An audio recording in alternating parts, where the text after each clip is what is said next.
Regard your good name as the richest jewel you can possibly be possessed of, for credit is like fire. When once you have kindled it, you may easily preserve it, but if you once extinguish it, you will find it an arduous task to rekindle it again. The way to a good reputation is to endeavor to be what you desire to appear. The really important thing is not to live, but to live well. And to live well meant, along with more enjoyable things in life, to live according to your principles. The easiest and noblest way is not to be crushing others, but to be improving yourselves. Those who are hardest to love need it the most. He is richest who is content with the least, for content is the wealth of nature. In all of us, even in good men, there is a lawless wild beast nature, which peers out in sleep. If all our misfortunes were laid in one common heap whence everyone must take an equal portion, most people would be content to take their own and depart. I only know that I know nothing. The greatest blessing granted to mankind come by way of madness, which is a divine gift. Is it true? Is it kind? Or is it necessary? All I know is that I do not know anything. Children nowadays are tyrants. They contradict their parents, gobble their food, and tyrannize their teachers. Be of good cheer about death, and know this of a truth, that no evil can happen to a good man, either in life or after death. Think not those faithful who praise all thy words and actions, but those who kindly reprove thy faults. My advice to you is get married. If you find a good wife, you'll be happy. If not, you'll become a philosopher.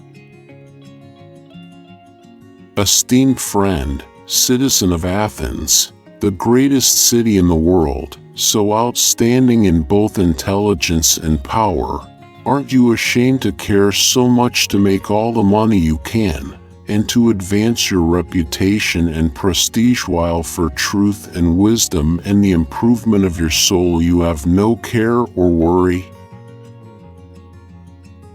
All men's souls are immortal, but the souls of the righteous are immortal and divine. The highest realms of thought are impossible to reach without first attaining an understanding of compassion.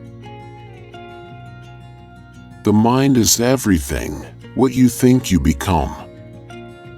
To be is to do. To move the world we must move ourselves. I did not care for the things that most people care about, making money, having a comfortable home, high military or civil rank, and all the other activities, political appointments, secret societies, party organizations, which go on in our city. I set myself to do each one of you, individually and in private, what I hold to be the greatest possible service. I tried to persuade each one of you to concern himself less with what he has than with what he is, so as to render himself as excellent and as rational as possible.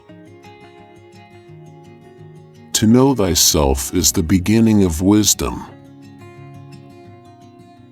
I decided that it was not wisdom that enabled poets to write their poetry, but a kind of instinct or inspiration, such as you find in seers and prophets who deliver all their sublime messages without knowing in the least what they mean.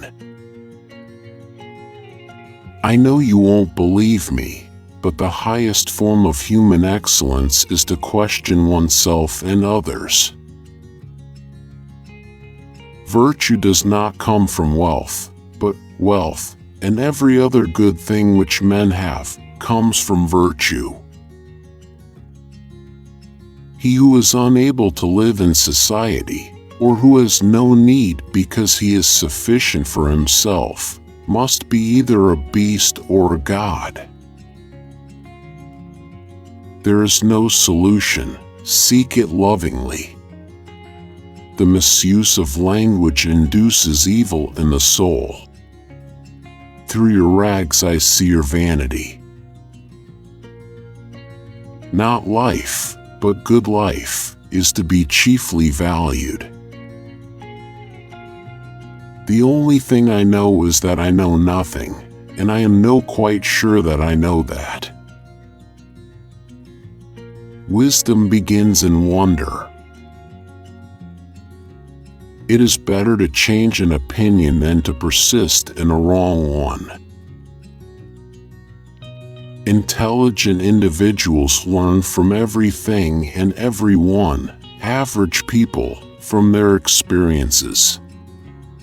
The stupid already have all the answers.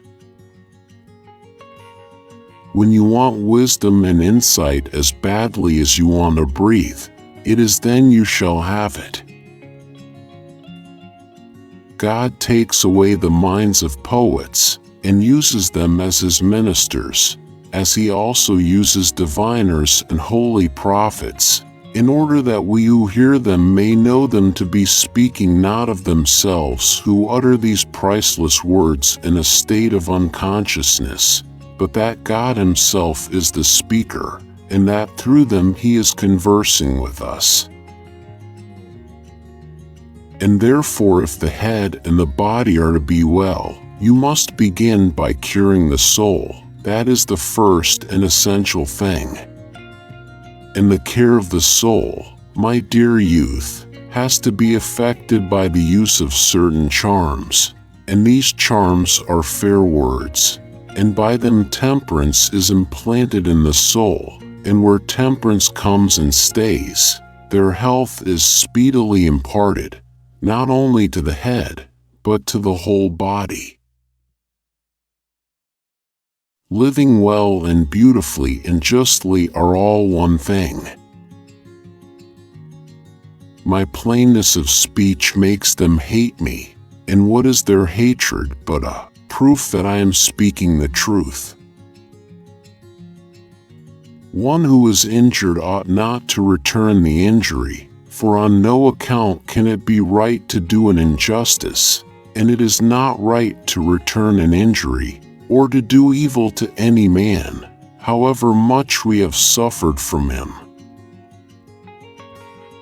Are you not ashamed of caring so much for the making of money and for fame and prestige, when you neither think nor care about wisdom and truth and the improvement of your soul?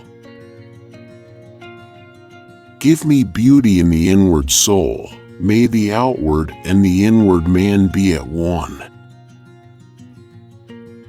There is no greater evil one can suffer than to hate reasonable discourse.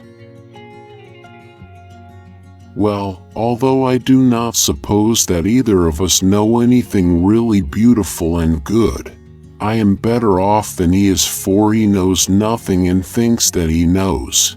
I neither know nor think that I know. To express oneself badly is not only faulty as far as the language goes, but does some harm to the soul.